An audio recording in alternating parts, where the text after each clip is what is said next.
All the time you need. Well, first of all, I appreciate your concern, because it is also my concern.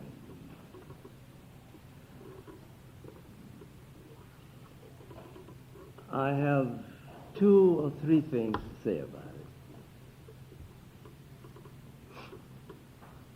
it. The first is that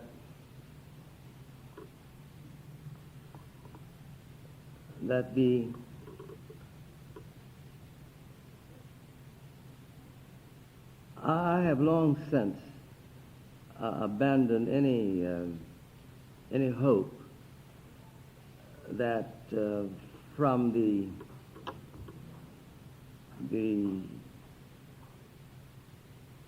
institutional arrangement, whether it's church or corporation or any of these things, the initiative for the changing of the social order will take place. I don't have much confidence in that myself. I think, however, that number one, that each person, and I speak now for Howard Thurman, each person has to select where he or she will take his or her stand and give the witness of his life in terms of his faith and his dream about the kind of world in which he would like to live.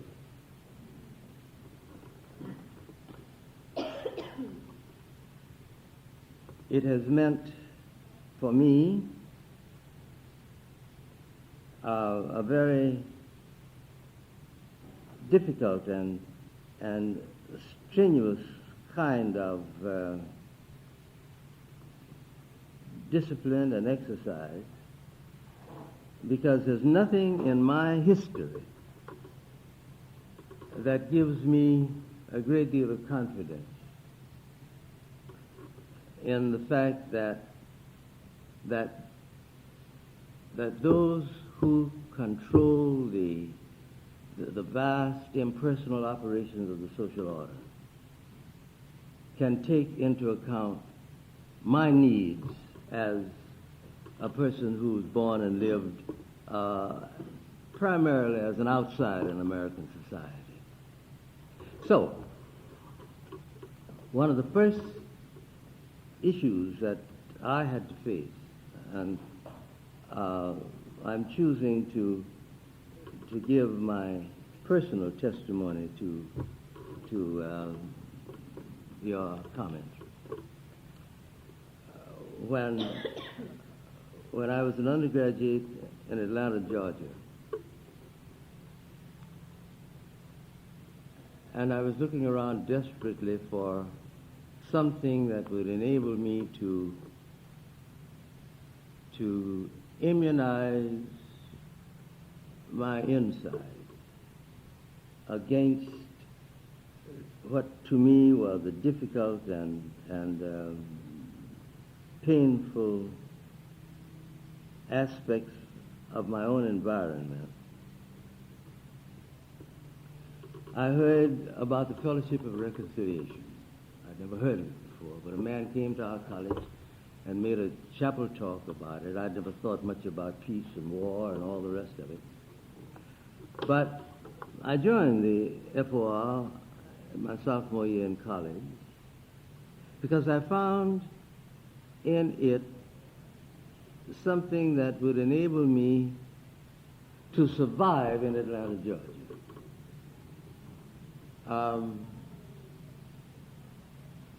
And I had to make a choice, and for me it was a very critical choice.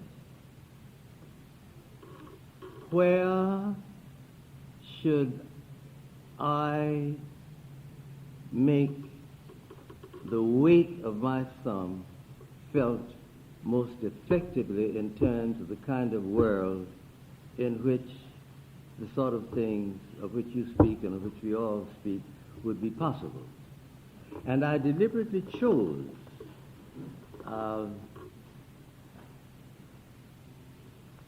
religion, the church.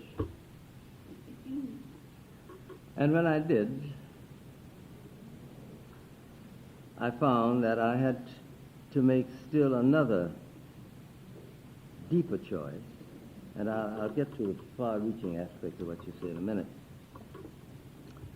I had to make a choice between Jesus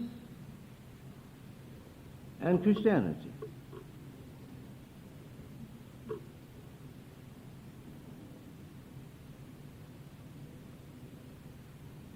Because I felt, as you intimate, you feel about the organized arrangements, that there was something that I could not, that could not give me the hope that I needed growing up as I grew up in the United States, in the organized structure of Christianity. And yet, I could not separate Jesus from the movement that bore his name, except in terms that were personal and primary. When I began to pursue, to work out the logic of the choice that I had to make, then I found, and this may have been just a gratuity, but I found various things in the experience of the life of Jesus that were not unlike the things I was going through in American society. And once I had made that connection, then his life began to mean to me a source of strength and inspiration that it had not meant when he was one with the movement itself, namely the church. I also discovered that it is the nature of the institution, whether it's church, state, school, whatever it is the nature of the institution, to deal impersonally with the problems in which persons are caught. For instance,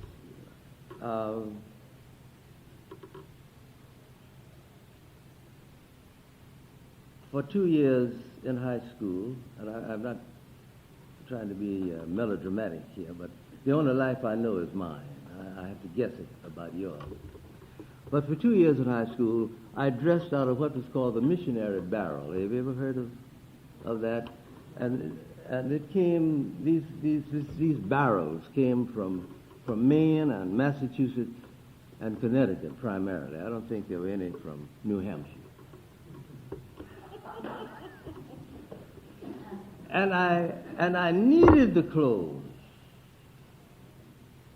and I used the clothes, but there was something deep in me that built a great hostility.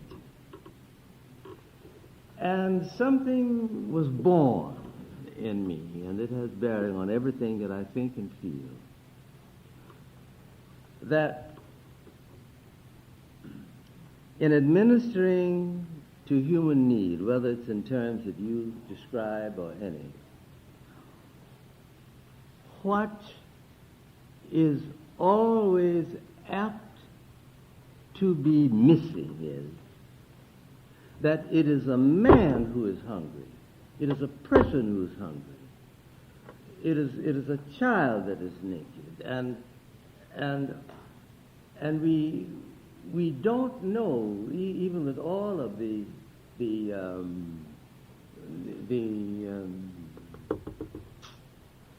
what's the word I want? With all of the organized intent and so forth for cleaning up the world and so forth.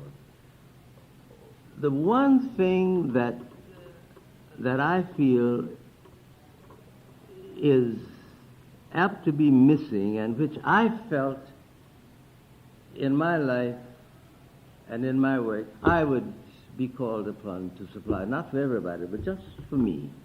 And that is the sense that it's a man who is hungry.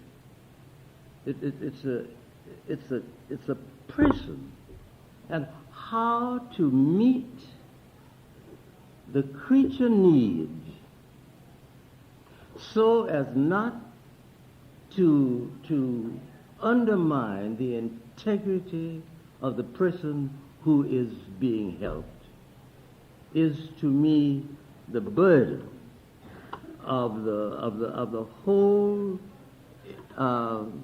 is the thing that from my point of view is apt to be missing. So, in giving my testimony of the bearing of the inner on the outer, I arrive at one or two very simple conclusions.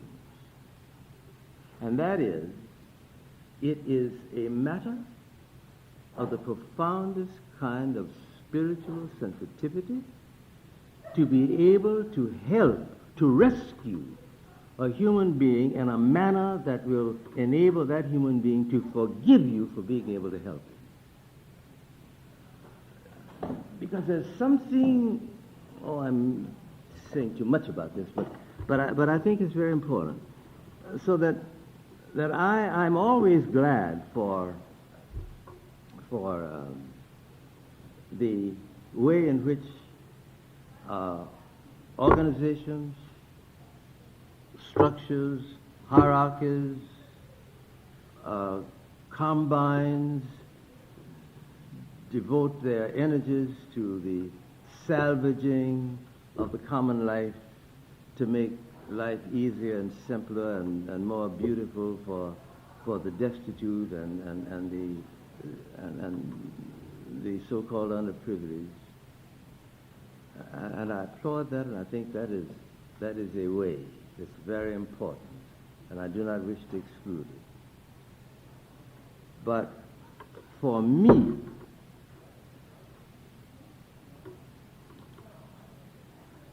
it is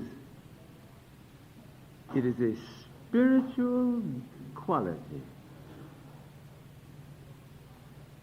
to feed a hungry person so that in a manner that the hungry person knows that he is being addressed, not merely his hunger. Now, perhaps with my kind of background and my history, I have my kind of bias about this, so I admit that. And it is not that I don't think the large-scale impersonal operations that will take over and salvage the common life in terms of all of the environment and all of this, I think, is sacramental. But the way my life is conditioned and projected, I have to feel that the person who is helping me knows that I'm there. Not that my hunger is there or my nakedness is there, but I'm there. And I think that the gift that the spiritually sensitive person can make to these large-scale enterprises is to find a way to introduce that particular that particular quality in it, and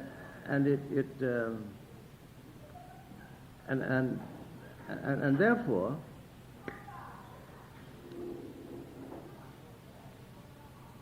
the spot where my life has moved to bear witness to my truth is where something can happen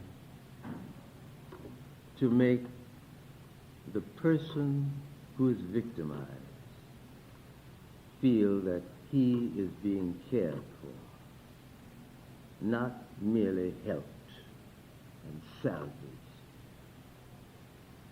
And the clue to that for me is in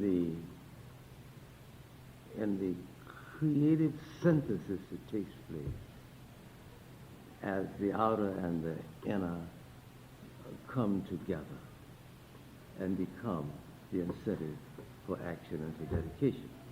So this is not in contradistinction of what you say, but it is to make clear what seems to me to be very important. I just wish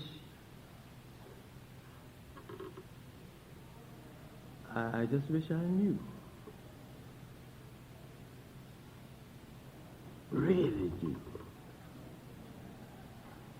how to administer to human needs, a human need, without putting my contaminated fingers into the quiet recesses of his private dignity.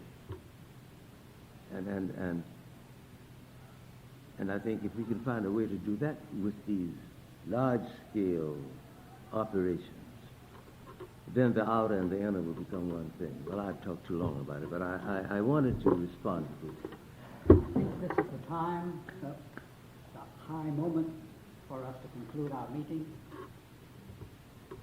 Thanking you, Dr. Thurman, for last night and today. You've given of yourself generously. Thanking you, Hyman, Larry. Thanking you all for coming, because several things have come together. 12 o'clock and lunch and a beautiful moment of conclusion. Oh, well, can't beat that.